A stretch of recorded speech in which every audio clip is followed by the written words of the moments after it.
was really fun. I was kind of nervous about it, but it was actually a really fun day. And having done this, we've only done this, Mr. Dahl and I have done this 4 years. Every year we get feedback from parents where the kid comes back and says great things, and the parents email and say, we just want you to tell your leaders.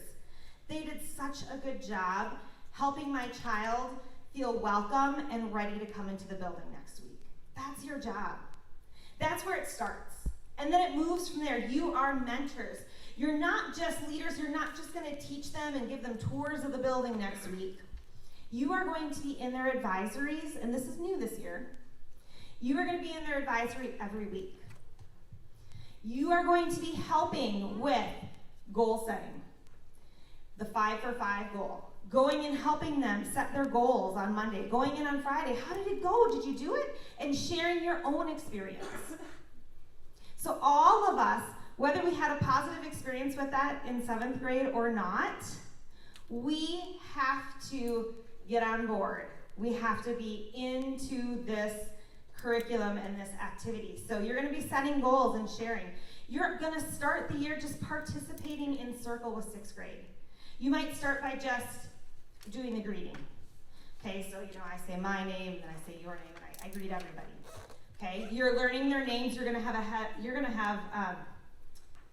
like, oh, what's the word? Like, you're gonna be above the 6th grade teachers because you're gonna know half the students in your advisory on the first day, right? So you're even gonna know some things about those kids that those teachers don't know. But you'll do the greeting. Eventually throughout the year, we're gonna be working and training. You'll be leading those circles. So you can imagine if you're a 6th grader and you have an 8th grader coming into your class, not just once a month, but every week, they're gonna look up to you. And you need to know them. And you need to be there for them. And they can be there for you too, right? This is an opportunity for you to really grow as a person, as a leader, as a student. And so we're going to be working very, very closely with the 6th grade teachers, very, very closely with the kids in your room. And that all begins next Thursday. When those kids walk into the gym, we are going to greet them. We are going to be loud, we're going to be crazy, we're going to have music blasting, we're going to be given air high fives probably, because thank you, COVID. We're going to have the gauntlet. I don't know if you guys remember that. When you were 6th graders, when you came in the gym, all the leaders were standing with their hands out and walk through the gauntlet. Yeah. We're going to greet them. We're going to invite them to sit next to us. We're going to be excited, enthusiastic, ask them about their summer. We're going to listen to them. We're going to truly listen, not just like, oh, yeah. We're going to actually listen and respond. And then we're going to do some of those activities that you did this morning with Miss Sackett. Some of those I'll be leading with the whole 6th grade. And we'll be doing them in the bleachers, we'll be on the floor, and your job is to encourage and lift up those kids. So yeah, you're number 5, awesome, you got this, good job. Hey, that was really interesting, thanks for sharing. And just using that opportunity, just the little words of encouragement, they mean so much, right? I can't believe how much a small word of encouragement makes me kind of puff up my chest and have a little bit of confidence in myself. That's what you get to be. It's a really, really cool place to be. It's a really, really cool thing to do. And this is where we're going next. After we spend that time in the gym with them, it's about an hour, maybe an hour and a half by the time they get their name tags and we do stuff in the bleachers. You're going to be assigned a small group of kids, groups of 8 or 10, I forget, somewhere in there. And then you're going to take them all by yourself to a classroom, and you have an hour and a half where you are leading these activities. Now we say activities, we don't say games, because every activity we do, while it is intentionally designed to be fun and be full of laughter, every activity has a purpose. So everything we do, we'll kind of introduce, we'll do the activity, we'll debrief with the kids, then we'll transition to the next activity. And so we say, hey, we're going to play an activity, not play a game. We're going to play an activity because it's all intentional. So what's in front of you right now is your leader handbook, and I need everyone to just grab a pencil from the bag. Put your name on the front. Please do not lose this. We made enough copies for everybody to have one. And everybody has their name on it. and we'll just want to keep track of that. So this handbook is what you're going to use when you do your actual training with the 6th graders. So this is kind of like where all your notes and stuff are going to be. So the way that this training works, it's spread out over 2 days because it's a lot. You're going to have those kids in a classroom and to yourself for I think like an hour and a half. And in order for us to teach you that, it takes us about 6 hours. Because we need to practice. You guys aren't teachers. I went to college for 4 years, and I've been teaching for a long time. I have a lot of strategies. You've been in school for 9 years. But we're still going to help you with some of those strategies to manage kids and to lead these activities effectively. Because we want you to feel super comfortable and confident when you walk into those classrooms with your 6th graders. Elizabeth? So you said we'd be walking in like alone. Will we have another web leader, or will each web leader have 8 kids? So we're going to work on this after we're done today. Mr. Dahl and Mrs. Sackett and I, we've got a few hours of work to do tonight. One of them is we have to look at our 6th grade list. So what we're going to do is, the idea is there are 14 advisories, something like that. So we're going to take our students who are enrolled, and by the way, there's quite a few missing today, so we're trying to text people and see where, we knew some were going to be gone, but there's quite a few more. So we're trying to get them here. So if you also say like, hey, they're supposed to be here and they have your number, you have their number, text them and say, where are you? Get over here. Because it's just harder. There's going to be videos for you to watch to review, and they can watch those same videos, but it's not the same as being here together and learning together. So Elizabeth, what I was going to say is, we're going to take those 14 advisories, and we are going to split you up into groups. And I don't know numerically how that works. Usually, during the school year, there's probably going to be 3 of you to a classroom. But for orientation, it might be you with 8 kids, or it might be 2 of you with 8 kids. Okay, so what that means is, let's say that you 3, let's say you're assigned to Bartlett, okay? You're the leaders for Bartlett. During the school year, you 3 are gonna go up and engage with those 18 kids. But during orientation, 18 kids is too many to do all these activities with. We really need a group of about 8. So what's going to happen is I'm going to take Carter and I'm going to assign, 9 of the kids to Carter, and then I'm going to take Lily and Harrison and assign the other 9. And so you 2 might be working together and Carter might be working by himself. You will know this by the end of the day tomorrow, I think, right? You'll know who you're partnered with. You'll also know how big your group is. Now, we're assuming that every single 6th grader is going to show up. Every single 6th grader is not going to show up. So I might have assigned 9 kids to Carter, and he might end up with 5.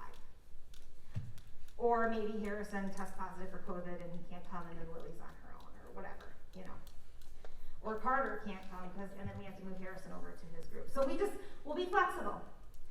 But our goal on orientation day, as much as possible, it's not going to happen with all the students, as much as possible, our goal is going to be to put you with the students that you'll be connecting with throughout the year. It's just not going to be the full group, it's going to be part of the group.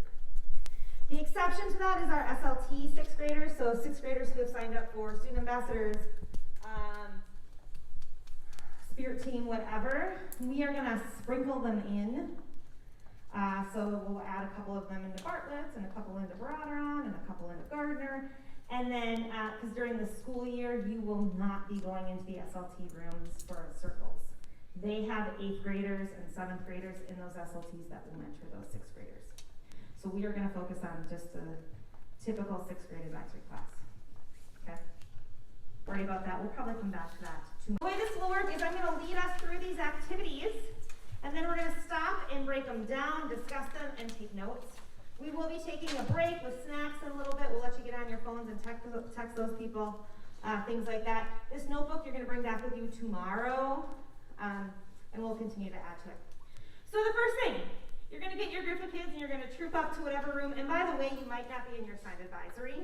Because we're splitting you up, one of you might be in Bartlett's room and the other one of you might be in my classroom. Okay? Because we're putting you in a classroom so you can work and have, just the 10 of you together instead of 2 separate groups in the same classroom. First thing you're going to do is just a little logistical things. You're going to want to take a picture of the room because you're going to have to move furniture to interact. And when you're all done, before you guys leave for your building tour, you need to put that classroom back, okay? Keep in mind your teachers are probably at like DEFCON level 9. What's the highest DEFCON level? I don't know. They're in panic mode, right? Because it's a day, a weekend before their kids come. They want their classroom to look perfect. We're going into another school year with masks. There's a lot of unknowns. And they may have spent a lot of time trying to set up their room perfectly so there's like distancing and stuff. I don't know. I don't know if we're gonna have rules about distancing. So your job is just to alleviate the stress for them by making that room look nicer than it did when you arrived. And you are also then leaving a positive impression on these teachers. We want teachers all over the building to come up to us and say, man, you got a great group of leaders. Look at what they did. They did such a good job taking care of my room and my space. The teachers will likely be in their classroom, but they are not there to intervene. They're not there to do anything. They're doing their work. They'll be in and out. You are in charge, okay? So take a picture, and then the other thing is you're gonna move furniture. You're gonna have everybody sitting on the floor. The kid has a broken leg or something and they need to be in a chair, fine. But you wanna all be on the same level, okay? It makes it more equal, right? You have some kids in chairs, some kids on the floor, it's hard. So those are the two things you're gonna do. You're gonna move get a picture, move the furniture, and sit down in a circle. Then, as leaders, you're going to introduce yourself. We're not gonna ask the kids to introduce themselves yet. You're just going to introduce yourself. Think about telling them about your life in school and your life outside of school. So I'm just gonna demo this with this group. I'm just gonna pretend that I'm your leader. And notice I have my notes too. But we're gonna ask you to practice so you don't have to look at your notes too much. All right? But here we go. Hey guys, thanks so much. I'm so glad that we're all here today. Thanks for coming in. My name is Jenny, and I am obviously an 8th grader at Southview. A few things about me.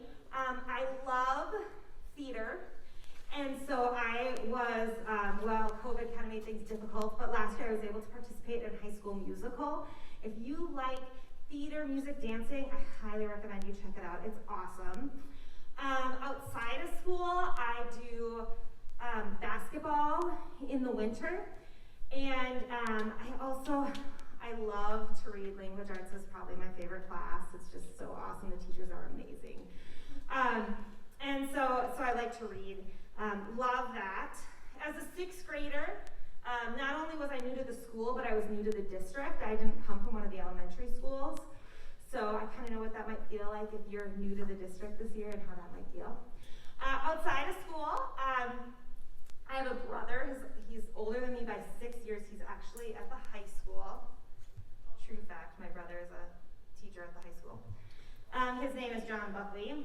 And we have 2 dogs. We have a dog named Casper. He's a Springer Spaniel. And Daisy, she is a Bichon Frise. They're super fun. They're getting a little old, but Daisy is totally motivated by food, and Casper only cares about playing and taking walks. Additionally, in the summer, I like to spend as much time as possible outside. One of my favorite things to do is summer camp. So this summer, I got to go to, I was super excited. I didn't know if it was going to be canceled or not, but my summer camp, I got to go to French, Concordia language villages and learn French for 2 weeks. That was really fabulous. All right. So that's just a little bit about me. Celebrating one another, encouraging one another, because it makes us feel better and gives us confidence and courage as we're practicing and preparing. So thank you for that. Okay, so let's take a look at your sheet. I'm going to have you write down a few things. So on the right hand, it says elements of a good introduction. What do you think some important things are when you're introducing yourself to these 6th graders? What do you think some of the elements might be? I don't know your name. Oh, Henry, thank you. Sorry. Say your name. Yeah, so saying your name, right? Eye contact. Abby, thank you guys. I'm rusty. What's your name? McKenna. Talking loudly. Yes, so let's, and especially because you have the mask. So let's write those 3 things down. Obviously saying your name, eye contact, talking loudly, and I'm going to add to that enunciation. Do you know what that word means? Yeah. It's just making sure you're speaking clearly. It's hard with a mask, and I have a microphone that's making it easier for me. I just want to make sure everybody can hear me in the room. But enunciation, so this is, also write this down, this is your first impression. This is their first impression of you. So, I don't know if you guys could tell that I was smiling. How could you tell that? My eyes. Do you think my voice sounds a little different when I'm smiling? Yeah. Yeah, so that's another kind of thing to think about with the masks. We're used to it, we've done it, right? But trying to make that tone of voice happy, I don't know if that's the right word, positive, upbeat, as much as possible for that to kind of to come through there. The other thing is make it short. I probably even talked too long. Keep it short. Why a good introduction is important. It is their first impression. We already said that, right? It's making a connection. So some of those kids in that group heard me say, I was new when I was a 6th grader, and there might have been a kid that's like, oh, just like me. Or you might say, I went to Concord and I came here, and they'd be like, oh, I went to Concord. Or, oh, I have a dog too. Oh, I have a Springer Spaniel. Oh, my sister's at the high school. So it's a way for them to connect to you. You're not going to ask them to introduce themselves at this point, okay? It's just the leaders in the classroom who will introduce. But it also shows that you're ready to kick things up, that you're prepared and you're ready to go. So your introduction, as easy as it is, it's really important. It's really important to be practiced and know what you're going to say. So I missed one here. So I'm going to give you like 3 minutes to work on your own. There's a chart on the bottom. And I want you to just kind of jot down ideas for things that, about your life in school, your life outside of school, and the one I missed is why I chose to be a web coordinator. So some of you weren't here in 6th grade, many of you were. You guys had one of the most phenomenal group of leaders that has come through in the last 5 or 6 years. They were really a great group. So maybe you're here because you had a web leader that remembered your birthday and knew your name. Or you're here because you remembered Haunted Hallway or starting to capture the Madness tournament. I don't know. Or maybe you're just here because you want to grow as a leader and you thought this would be a fun way to do it. So just think about those 3 things. Okay, I'm going to just set a timer for 3 minutes.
You don't always get to be with your best friend. You don't always get to be with,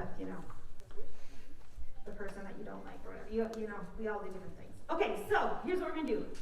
You're going to practice introducing yourself. And here's what I want. The person who is taller in your partnership, whoever's taller, you are going to introduce yourself.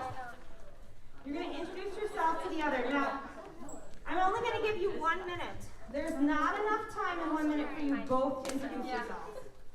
Okay, so just partner, the taller partner, you have 1 minute You can use your sheet. 1 minute to introduce yourself to your partner. Go. Everybody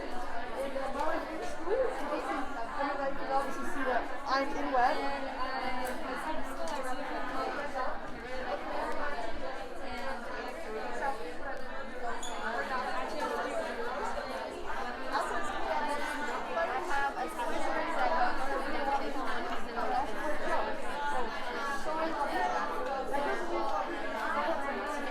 It seems like the silliest thing to practice because you know yourself well. But even just practicing a couple times to make sure that you're hitting those 3 categories: my life in school, my life outside of school, and why you became a web leader. And I want to point out, it's kind of hard to see in your packets the way the staple works, but there's an arrow, and you'll see it on other pages. It's an arrow, and it says G2G. G2G. That stands for good to great. And for each of these activities, I'm going to give you a little piece of advice that you can use to make this activity go from good To great. to great. Never mind. Now, I already gave you this piece of advice, so you may have already put it down, but you can write it up there at the top anyways. Actually, one of the things that's really important about this is making sure everybody's seated on the floor and on the same level. Just that piece is important because it is hard when you have kids sitting at different levels. And you know you're gonna have kids who want to come in and sit on top of desks. Not a good idea for a variety of reasons. Just try to get everybody on the floor. If you do have a kid with a broken leg, then maybe everybody sits in a chair. I have 2 good grades. For the rest of these activities, you'll see there is an intro and an outro. When you lead these activities, do not skip the intro or the outro. It's scripted for you. The intro is designed to provide relevance to the activity that we're going to do next, or connecting things to middle school. And then the outro is your transition to your next activity. So the intro and the outro are important, and you're going to want to practice them. Do we have to memorize them? No, you'll have these with you, but we really are going to encourage you to, and we'll spend time tomorrow once your partner's done. You'll kind of like figure out if you're leading it by yourself or somebody else, and then you might say like, okay, I'm going to lead this activity, you're going to lead the next one. Cool. And that kind of gives you a chance to study and stuff